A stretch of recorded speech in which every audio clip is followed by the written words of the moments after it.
Welcome to Savor Food and Body, where women heal their relationship with food, their body, and improve their health with intuitive eating, especially in midlife.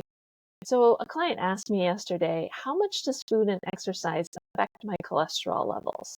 Am I doing enough? The shorter answer is diet and exercise influence cholesterol by about 20 to 30%. So here's what I've learned from Dr. Alex Verge, a naturopathic doctor who I highly recommend following on social media, especially right now in the month of February. It's Heart Health Month, and she's putting out some really great content that focuses on that add-in approach with food and exercise for heart health instead of the restriction approach. So, according to Dr. Alex, genetics and family history of cardiovascular disease and how it influences your cholesterol varies. Because of this, how much diet and exercise affect cholesterol levels varies too. So there's a genetics component and there's the lifestyle component, and both can have varying results on what you see when you go and get your cholesterol levels checked at the doctor. That doesn't mean that lifestyle behaviors don't matter if cardiovascular disease runs in your family, but it also means don't start shaming yourself into doing lifestyle behaviors or blaming yourself if those lifestyle behaviors don't affect your cholesterol levels like you're hoping to. It doesn't show improvement like you're hoping for. Because if you have that high familial cholesterol, you have cardiovascular disease in your family, the genetics is going to be playing a role too, above and beyond what you're doing with lifestyle behaviors. If you don't have a family history of high cholesterol, diet and exercise can have an even greater impact on cholesterol levels. So genetics matters. It is an important part of this puzzle. Overall, diet and exercise have about a 20 to 30% effect on cholesterol, as we said, and consistency here matters. Consistency with health promoting behaviors matters, whether you have the genetics or you don't. But don't go crazy with your fiber intake or exercise routine, or switching out all your fats, the 3 F's of cardiovascular health that we've talked about before: fitness, fiber, and fats. Don't go crazy with making all of those changes, thinking that your cholesterol levels will dramatically decrease if you can't sustain those changes consistently, independent of genetics.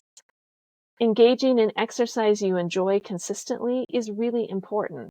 And exercise suggests that high-intensity cardio, moderate intensity resistance training can have the most positive effect on lowering triglycerides in particular. The key to consistency is enjoyment with exercise. If you like how the exercise makes you feel during or after, you're more likely to do it more often. And the more often you move your body over time, that is going to have a cumulative effect on helping your heart health. And the same is true with food. So heart-healthy diets that have been studied for a long time, including the Mediterranean, DASH, plant-based eating, and the MIND diets, all follow similar patterns and encourage heart-healthy eating. However, consistency matters more than those specific dietary guidelines or food rules that you're following. Most importantly, food joy matters. So food joy is going to be the secret ingredient to help you be consistent with any food changes. So say, for example, you're swapping out butter or you're eating less butter and you're having more olive oil. If you swapped 100% no butter, all olive oil, but that didn't meet your taste satisfaction, then you're not likely to continue with that behavior change long term. Instead, try doing half, using half less butter and half as much olive oil. If that still gives you that same taste satisfaction of the richness of the butter, but then it's bringing in more monounsaturated fats from the olive oil, that might be a beautiful meeting in the middle of taste satisfaction and honoring your heart health. And you're more likely to do that consistently over time, which will have a greater impact on your cholesterol levels over time. So it's important to think about the consistency matters, super important. And if you focus on that add-in approach with food and exercise you enjoy, it won't feel like a chore, one, and you're less likely to feel defeated by your genetics if you go and you get your cholesterol levels checked and they still end up being high, even though you're doing all the things, you can be rest assured, like, okay, well, I'm doing all the things. I'm enjoying what I'm eating. I'm enjoying how I'm moving my body, and my cholesterol is still high. So that must be coming from my genetics. Food and exercise are two tools in your cardiovascular health toolbox, but they aren't the only tools.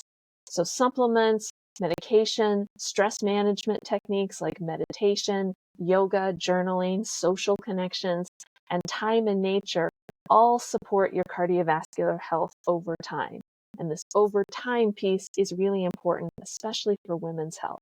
There's a cumulative effect of the behaviors that we engage in consistently to promote heart health, and there's a cumulative effect on how they support your cholesterol levels. So do what works for you, do what you enjoy, and your heart health will thank you. If you want to talk about your own specific heart health journey, or if you're trying to work on adding in the 3 F's, definitely get in touch. Hit the contact button at the top of alpinenutrition.org, reply to these emails, and I would love to help you sort out your individual heart health situation. So until next time, keep savoring food and your body.